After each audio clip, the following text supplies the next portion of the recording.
La elección de los 12 apóstoles. Mateo 10 del 1 al 4. Desde que inició su ministerio, Jesús comenzó a llamar a sus discípulos. Marcos nos dice que Jesús llamó a los que él quiso, lo cual nos sugiere una elección entre muchos discípulos, y Lucas nos dice que antes de llamar a los 12 apóstoles pasó toda la noche orando. Esto nos ofrece una importante lección de liderazgo. La Iglesia debe orar para que la elección de futuros líderes sea conforme a la voluntad de Dios.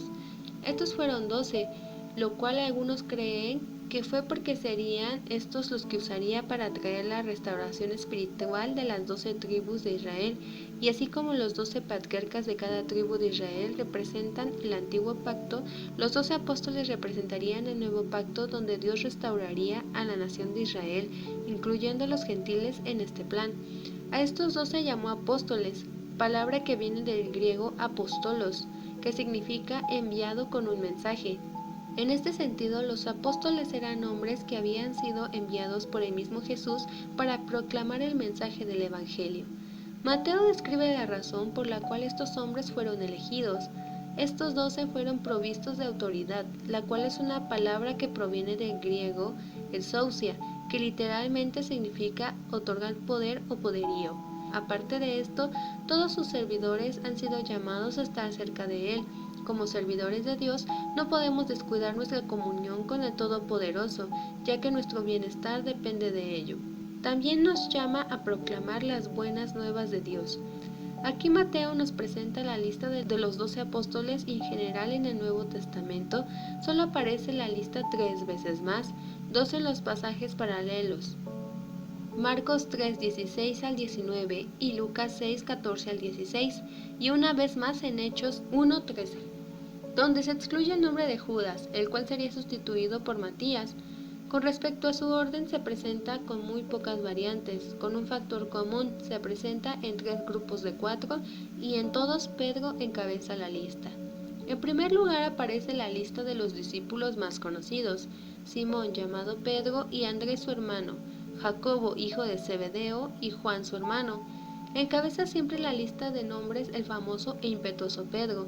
Su nombre original era Simón, era hijo de Jonás, era pescador de oficio y vivía con su hermano Andrés, primero en Betsaida y luego en Capernaum. Jesús llegó a transformarlo de persona inestable en un testigo fiel y digno de confianza, por lo cual le cambió su nombre de Simón a Cefas en arameo, que es lo mismo que Pedro en griego, Petros, cuyo significado es roca. Llegó a convertirse en uno de los principales líderes de la iglesia primitiva en Antioquía. Autor de las 12 epístolas del Nuevo Testamento que llevan su nombre, influyó en Marcos, a quien se le conoció como el intérprete de Pedro, para que escribiese el Evangelio según Marcos. Luego aparece su hermano Andrés. Su nombre significa varonil. Fue uno de los primeros discípulos en seguir a Jesús. Antes fue discípulo de Juan el Bautista, y él fue quien llevó a su hermano Pedro a Jesús. También tenemos a los hermanos Jacobo y Juan, los hijos de Zebedeo, a quienes por su carácter explosivo Jesús llamó hijos del trueno. Estos dos, junto con Pedro, constituían el grupo más íntimo que el Señor tenía. Jacobo fue el primero de los apóstoles en ser mártir, mientras que Juan fue el último de los apóstoles del Cordero en morir, y fue exiliado a la isla de Patmos. Muchos creen que él fue el discípulo a quien Jesús amaba, y se le atribuye la autoría del Evangelio según Juan, las 3 epístolas de Juan y el libro de Apocalipsis. En cuanto al segundo grupo, está Felipe, Bartolomé, Tomás, Mateo el publicano. Hay menos referencia a ellos en el Nuevo Testamento con respecto al primero. Juan 1, del 43 al 51, describe bien el llamamiento de Felipe y Natanael, conocido en la lista por Bartolomé. Inmediatamente después de que Jesús le hizo el llamamiento a Felipe, este no pudo soportar el hecho de testificarles a otros acerca de Cristo, y buscó a su amigo Natanael. Sin embargo, Natanael no creyó en el Mesías. No creyó que pudiera salir de Nazaret, una aldea de Galilea despreciada, por lo que Felipe llevó a su amigo frente a Jesús, el cual le declaró todo respecto a su persona, y Natanael, que es el mismo Bartolomé, terminó creyendo en él. Muchos creen que Felipe no siempre comprendió de inmediato el sentido de las profundidades de la palabra de Cristo. Sin embargo, Al pedir una explicación recibió siempre una respuesta que le revelaba más acerca de la persona de Jesús. En tercer lugar aparece Tomás, llamado también Dídimo, caracterizado por su dificultad para creer. Él necesitaba pruebas para creer. Una vez pidió a su maestro que le mostrara de manera más clara el camino que decía que los hombres tenían que tomar para ir al Padre. Llegó a tal punto que cuando le dijeron que su maestro había resucitado, dijo que necesitaba que le mostraran las heridas de Jesús, de los clavos, y posteriormente al ver esto creyó. También tenemos en esta lista a Mateo, conocido como Leví, hijo de Alfeo, el cual era un publicano y al cual se le atribuye la autoría de este evangelio. Finalmente tenemos el grupo de los apóstoles oscuros, llamado así porque las sagradas escrituras no hablan casi nada, sino nada de ellos a excepción de Judas Iscariote. Jacobo, hijo de Alfeo, Lebeo, por su sobrenombre, Tadeo, Simón el cananista y Judas Iscariote.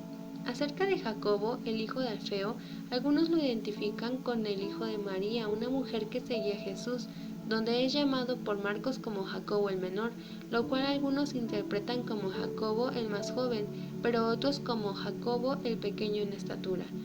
Pero no tenemos mayor información acerca de él. Luego aparece Judas, el hermano de Jacobo, llamado por Marcos Tadeo.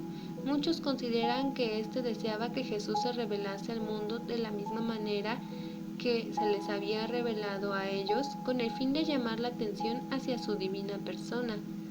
El otro que aparece es Simón, el cananista, sobrenombre arameo que significa entusiasta o celote. Con toda posibilidad se le da este nombre porque anteriormente había pertenecido al partido de los celotes y siempre al final de la lista aparece Judas Iscariote, generalmente interpretado como Judas, hombre de Queriot o Kiriat, lugar en el sur de Judea. Llegó a ser el traidor que entregó a Jesús. Estos fueron los hombres que Jesús escogió para transformar el mundo entero, muchos de ellos con poca preparación académica, con problemas de temperamento y un sinfín de debilidades o flaquezas. Sin embargo, fue el Señor el que fue transformando poco a poco a estos hombres hasta transformarlos en los instrumentos que Él necesitaba. De igual forma pudiera ser que nosotros no tengamos muchos dones o habilidades y sea más nuestra debilidad que fortaleza, pero si ponemos nuestras manos en el alfarero, Él nos transformará hasta convertirnos en aquellos instrumentos que se necesita. Y podrías preguntarte, ¿qué hay de Judas? ¿Jesús se equivocó? ¿Hizo un mal cálculo? ¿Por qué metería a traidores al ministerio? En primer lugar, Dios no se equivoca, todo lo hace bien.